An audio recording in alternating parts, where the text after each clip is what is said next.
The local officer who's accused of sleeping with his gun in a movie theater has been charged. Governor Gavin Newsom reveals his annual budget plan, and there's royal beef taking place in England as Harry and Meghan plan to go their own way. This is 17 News at Noon. Good afternoon to you, and thanks for joining us. I'm Alex Fisher. This morning, the off-duty cop accused of sleeping with a loaded gun inside a movie theater has been charged.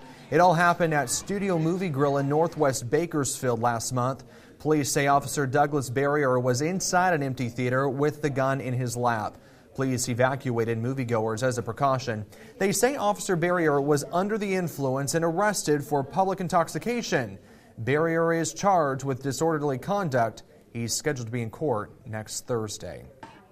Within the last hour, Governor Gavin Newsom unveiled his proposed budget for this year. And 17's Aton Wallace joins us in the newsroom now with the governor's proposal and with reaction from Assemblyman Vince Fong. Aton? Well, Alex, Governor Newsom is actually still talking about what's in this budget. It is $222 billion, a record. Its priorities include education, health care, and homelessness. At the state capitol this morning, the governor said his budget will lead to economic growth across the state. He pledged $750 million to combat homelessness. Specifically, he said that money could be used to pay for emergency rental assistance and will help to build housing and improve shelters. Now, he also pledged $786.8 million for higher education. $200 million of that is allocated for the CSU system, a 5% increase from last year's budget, and $217 million will go to the UCs. Now, the governor also proposed making California the first state to establish its own generic drug label. In essence, that means the state would negotiate contracts with drug makers to produce prescriptions, something the governor believes could increase competition and lower generic drug prices. Now, the governor said he believes this whole budget will make for a better California. I'm very proud to be a Californian. I'm proud of this state, and I'm proud of the budget that we are presenting today. But the budget comes with its critics, including Bakersfield Republican Assemblyman Vince Fong. I believe that this budget, unfortunately, is going to show that the governor has his priorities misplaced. We need to focus on the things that everyday Californians care about, which is traffic congestion, water infrastructure, ensuring that we have reliable energy. And so we need to focus on those things. The governor also pledged $90 million to go towards fire prevention efforts. He also wants to expend Medi-Cal for 27,000 undocumented seniors. Now at 5, we'll tell you what the governor is saying about creating universal preschool and investing in cannabis. You'll want to hear that. See you at 5. In the newsroom, Aton Wallace, 17 News. All right, Aton, thank you. It is a monumental day on Wall Street after the Dow Jones hit a new record this morning. I want to take you live to Wall Street where you can see the Dow Jones is now down 95 points, but earlier today it soared to 29,000 points. Right now it's sitting at 28,861 points. We'll keep you updated throughout the afternoon on that. Now, this all comes after this morning's latest jobs report. The economy added 145,000 new jobs last month. That is 100,000 fewer than in November and about 40,000 less than the average of the past 3 months. But it was enough to keep unemployment at 3.5%, though, which maintains the historic low. November saw a massive boost to new jobs when General Motors workers returned after a long strike. The retail sector helped in December when it added 41,000 jobs for the busy holiday shopping season. The manufacturing sector continues to see a net loss in jobs. Wages grew at just 2.9% last year, but low inflation amplified the spending power of those modest gains. Experts say as long as the economy adds 100,000 jobs each month, that is enough to keep up with population growth. All right, let's take a look at your first look at your forecast on this Friday. Beautiful skies out there after kind of a gloomy week, right, Vanessa? That's right, Alex. Yeah, we saw those foggy conditions earlier this morning. Now we're seeing that sun clearly make its way out into the valley. As far as what we can expect today, we could potentially see a high of 56 degrees, which is relatively normal for us. Normally, we're looking at about 55 degrees. Taking a look at the city right now, 53 in Bakersfield, looking at 61% humidity levels. Pretty calm winds out there. However, what we're really focusing on is just how chilly it is out there and how it's expected to just get cooler tonight. We're looking at even. 46 by 8 o'clock tonight. 10 o'clock is looking at 44 degrees. Similar to Tehachapi, 45 degrees, 57% humidity level. Southeast winds at 7 miles per hour. Only getting cooler for us later this evening, getting into those low 30s. Potentially looking at some showers as well next weekend. I'll get into the details in just a little bit. I'll send it over to you, Alex. Vanessa, thank you. An armed robbery ends in an arrest for a group of Bakersfield men. It all happened yesterday evening. BPD says officers responded to the T-Mobile store on Columbus Street. That is near Rosa's Italian restaurant. Police say they heard reports of a takeover-style robbery. When they arrived, officers say they saw one of the robbers. They also say the men inside the car ran away when officers tried to stop. But the men did not get too far. They were found nearby and arrested. Police say a third man was involved but was later released. The Board of Supervisors is inviting people who work in Kern's oil industry to come to its meeting next Tuesday. Representatives from Governor Gavin Newsom's administration are also expected to attend. Leaders with the Kern Law Enforcement Association and Kern County Firefighters Association are encouraging their members to attend as well. It's all part of KLEA's Keeping California campaign. They say they want to send a message to the governor's office that any cuts to the oil industry could lead to a lack of revenue for public safety. If we have a cut in revenues to the county, then it's going to have service level impacts. We just want to make a big impact in Sacramento and let them know we're not going to stand idly by while this occurs. The meeting is set for 2 p.m. next Tuesday. An additional 70 chairs will be set up in an overflow room, but you are encouraged to get there early. If you want to learn more about the Keeping California campaign, we've posted a link to that website on our own website. Just head to kget.com. Iran has denied Western allegations that one of its own missiles downed a Ukrainian plane that crashed outside Tehran and called on the U.S. and Canada to share any information they have on the crash, which killed all 176 people on board. NBC's Richard Engel has more from Iraq. Iran insists it did not accidentally or intentionally shoot down a Ukrainian passenger plane with anti-aircraft weapons, as the country was on high alert, bracing for a possible American counterstrike hours after Iran fired missiles at bases in Iraq housing U.S. troops. An Iranian official called that claim illogical. A news organization close to the government called the charge psychological warfare by the CIA to distract from Iran's missile attack. But U.S. intelligence sources say satellite imagery and communications intercepts confirm Iran did shoot down the plane, likely by mistake. President Trump weighing in. It was flying in a pretty rough neighborhood, and somebody could have made a mistake. Some people say it was mechanical. I personally don't think that's even a question, personally. The Prime Minister of Canada, which had 63 citizens on board, going a step further. We have intelligence from multiple sources, including our allies and our own intelligence. The evidence indicates that the plane was shot down by an Iranian surface-to-air missile. Ukrainian Airlines Flight 752 left Tehran at 6:12 a.m., bound for Kiev. U.S. sources say 2 minutes later, 2 Russian-made missiles were fired at the plane. Seconds later, a mid-air explosion, the plane then crashing to the ground. This video, taken from the ground, appears to show the moment a missile impacted. Iran says it recovered 2 damaged black box recorders and will soon attempt to recover data from them. And that Iran invites Boeing and Ukrainian authorities to participate in the investigation. An Iranian official said it could take a month to read the information on those damaged flight recorders and a year to complete the investigation. Richard Engel, NBC News, Baghdad. Well, still to come on 17 News at noon, a touching tribute to a veteran. A war hero who had no family is remembered by the community. How a group of people came together to say their final goodbyes to the person they didn't know. Welcome back. It happens far too often. A veteran passes away and there's no next of kin or friends to attend their funeral. And yesterday, a group of fellow veterans showed up for a soldier they didn't know who was being laid to rest. Even Peterson was there and has more. A room full of strangers attending the funeral of a man they never knew.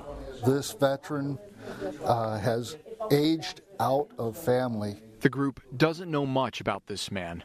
For privacy reasons, the Department of Veteran Affairs was only able to release his name and service. Julio Cacho Jr. served in the Army during Vietnam, and he died at the age of 64. We're looking at a loss of connection to family, but never a loss of the military family. As the group gathers inside this small chapel, heads are bowed, prayers are said, and aim, fire, aim, fire, aim. A funeral of full military honors is bestowed.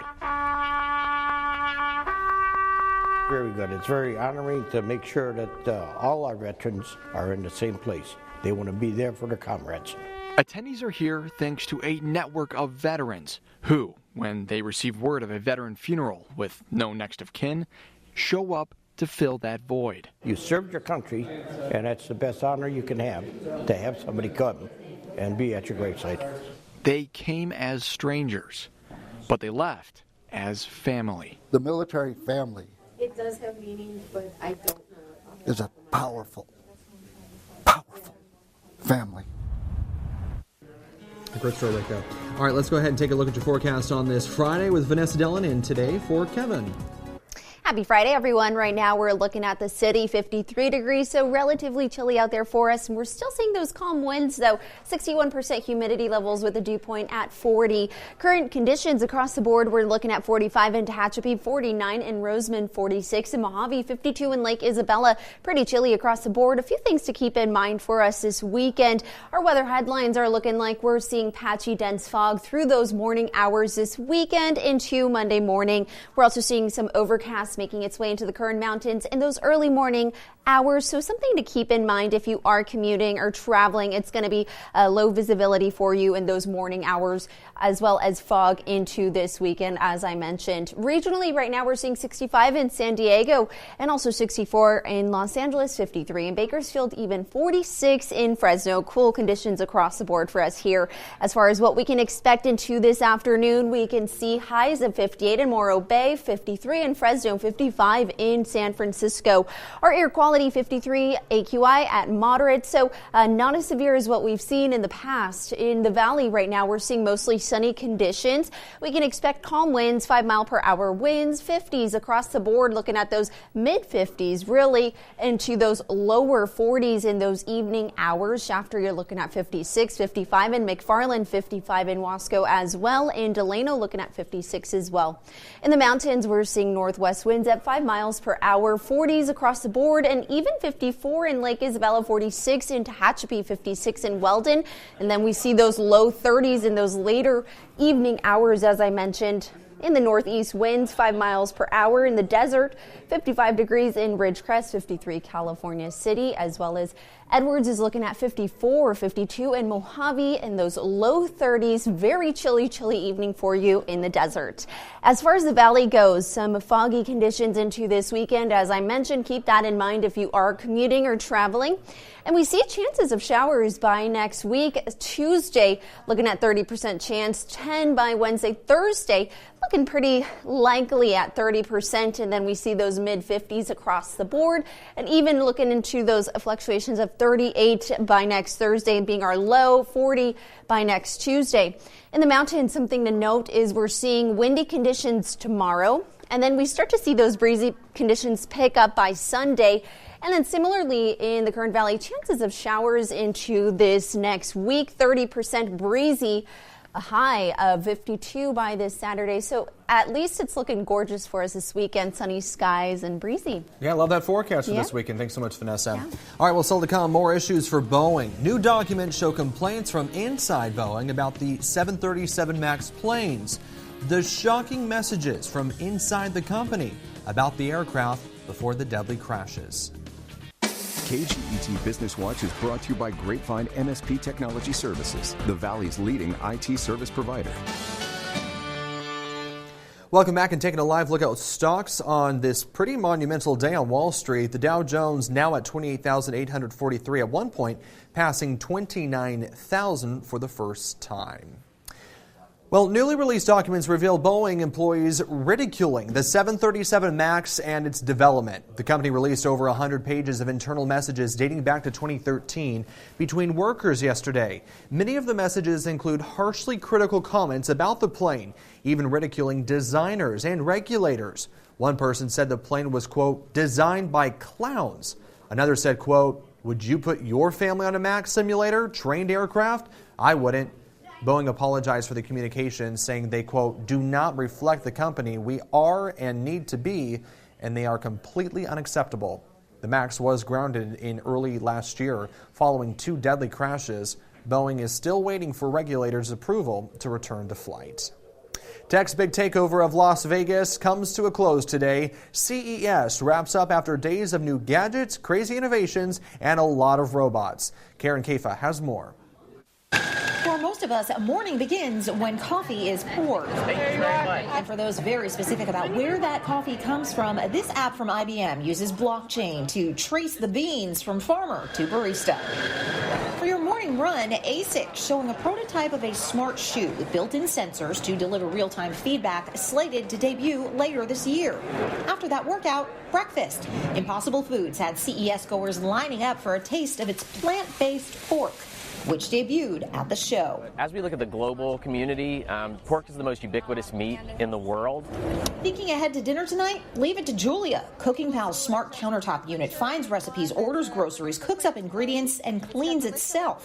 Speaking of cleaning up, Kohler's Moxie showerhead has Amazon's Alexa built in, plus a Bluetooth speaker for morning podcasts or shower sing-alongs. At 7-hour charge, you're going to run out of hot water before you'll run out of battery power. Says our new. Their Newmy smart toilet is completely hands-free with heated seats and mood lighting. And if you find yourself short-handed, I've been telling you that robots do just about everything, and now here come my rolls. Charmin's robot was designed to deliver with little droids controlled by your smartphone, which you may also use to hail this flying taxi by Hyundai as an Uber for your future morning commute. There's just so much to look at there. All right, well, still to come, upset at Buckingham Palace. Reports say the royal family is trying to intervene after Harry and Meghan say they're going to be stepping back from their royal duties. We're back after this. Welcome back. Royal sources say Queen Elizabeth is leading 4-way talks with Prince Charles, William, and Harry after Harry and his wife, Meghan, declared this week that they will step back from their roles with the royal family. Meanwhile, Meghan has returned to Canada, where she and Harry spent the Christmas holidays instead of with other royals and the Queen in England. NBC's Keir Simmons has more from London. In another breathtaking development, the Duchess of Sussex has returned to Canada. Reports say baby Archie is there, and some believe it's where Harry and Meghan plan to live some of the time. Harry remains in the UK, where multiple reports say the Queen has told Prince Charles and Prince William to do a deal within days. A deal that would allow Harry and Meghan to step back from senior royal life and forge a new, financially independent role. I think the resolution at the end will suit all parties. Harry will be able to still serve his Queen and country, and they'll be able to still carry on and do what their passion is, which is philanthropy.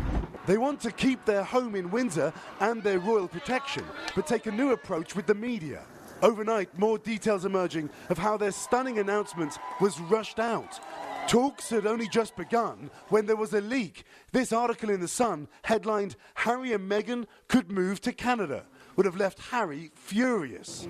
Hours later, Harry published his plans, reportedly giving Charles and William only 10 minutes' notice. Now, the negotiations must take place in the public spotlight, just what the royal family had hoped to avoid.